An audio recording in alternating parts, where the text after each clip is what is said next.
देखिए जी, आपके सामने ये इमेज है जिसमें से चित्र ए में नॉर्मल वॉइस है और चित्र बी में एंगर वॉइस है। तो आपको एंगर या क्रोध क्यों आता है? ये आपकी वॉइस में जो कंपन होते हैं इन पर भी निर्भर करता है। जैसे कि चित्र ए में देखिए, जो कंपन है वो धीमे गज से होते हैं। ये कंपन इस प्रकार होते हैं जैसे कि वीडियो में दिखाई दे रहे हैं। और चित्र बी में जो एंगर वॉइस है, इसमें जो ध्वनि चलती है वहाँ पर होने वाले कणों के जो कंपन होते हैं वो तेज होते हैं, जैसे कि ये वीडियो में देखिए। तो यहाँ पर बात ये है कि जब कोई एंगर वॉइस हमारे कानों से प्रवेश करती है तो वो हमें क्रोधित करने का प्रयास करती है, और नॉर्मल वॉइस में हम नॉर्मल ही बिहेव करते हैं।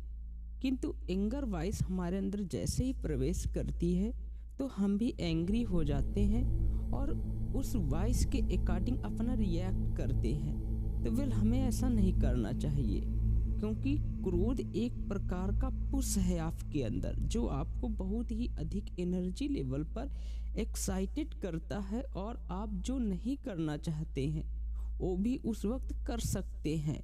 तो आपने शायद अपनी कक्षाओं में पढ़ाई होगा ऊर्जा संरक्षण का नियम, कि ना तो एनर्जी को आप डिस्ट्रॉय कर सकते हैं और ना तो एनर्जी को आप मेक कर सकते हैं। इसे सिर्फ चेंज किया जा सकता है एक फॉर्म से दूसरे फॉर्म में। तो यहाँ पर जो आपके अंदर एंगर की जो एनर्जी है, जो क्रोध वाली एनर्जी है, आप इस एनर्जी को कन्वर्ट करना सीख लीजिए। तो ये है वाइब्रेशन के लेवल पर कि आपको क्रोध किस लिए उत्पन्न होता है, किसी के शब्दों को सुनकर, जो कि चित्र के माध्यम से आपको बेटर समझ में आ गया होगा। और दूसरा कारण होता है कि हमें क्रोध कुछ देख कर आता है। जैसे कि आप ये इमेज देखिए, इस इमेज में से आपको एक भिखारी दिख रहा है। अब इस भिखारी को देखकर कई सारे लोग दो विचार धारणाएं बना सकते हैं। पहली, ये भिखारी देखो कैसा है, सिर्फ भीख मांगता रहता है और कोई काम नहीं करता है। ये शब्द कहकर आप क्रोधित हो सकते हैं। वहीं पर कोई दूसरा व्यक्ति ऐसे भी सोच सकता है, ओ माय गॉड, देखो इसकी कितनी दयनीय दशा है जिसकी वजह से इसे भीख मांगना पड़ रहा है। कितनी गरीबी है, कितनी इसकी अवस्था जो है बहुत ही दयनीय, बहुत ही पिटिएबल कंडीशन है। गॉड किसी को भी ऐसी अवस्था न दें। ये एक प्रकार से दयालुता युक्त प्राणी के शब्द हो सकते हैं। तो आपके अंदर क्रोध तो आएगा ही, या जो क्रोध की एनर्जी है, जो क्रोध की भावना है, आप इस भावना को किसी अदर भावना में परिवर्तित कर दें। जैसे आपको क्रोध आए तो आप इसे परिवर्तित कर सकते हैं दया में, प्रेम में, करुणा में। फिर देखना आपको बेहद ही आनंद आएगा।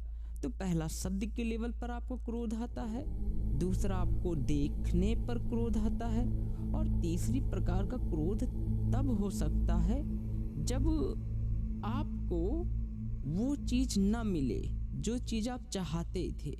अर्थात यू वांट, जहाँ पर आपकी इच्छा हो कुछ पाने की, वेल आपको वो ना मिले तो आप क्रोधित हो जाएंगे।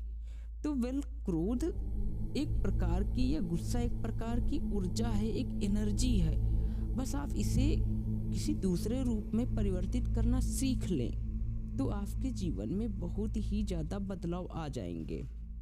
तो आप ये कह सकते हैं या पूछ सकते हैं कि वे कौन से बदलाव हैं जिन्हें मैं अपने जीवन में करूं तो मैं काफ़ी अच्छा और सच्चा व्यक्ति बन सकता हूं और क्रोध ना करूं, किसी पर या किसी पे गुस्सा ना हूं।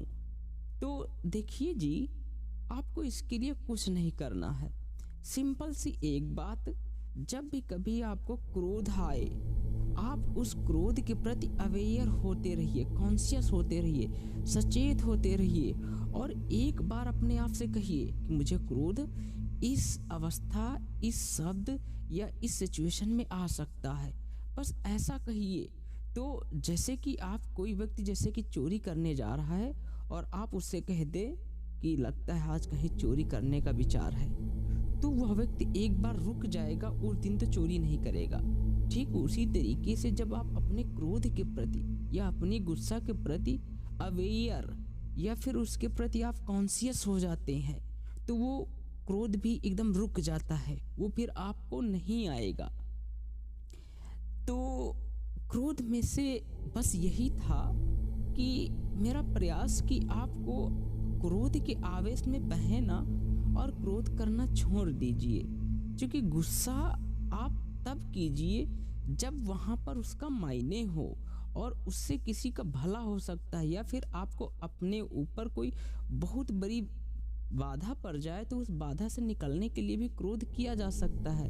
किंतु अकारण क्रोध मत कीजिए, क्योंकि क्रोध एक बहुत हाई लेवल की एनर्जी है जो कि आपकी बॉडी से आपकी एनर्जी को डिस्ट्रॉय करेगी और इससे आपका नुकसान ही होगा, फायदा तो हो ही नहीं सकता।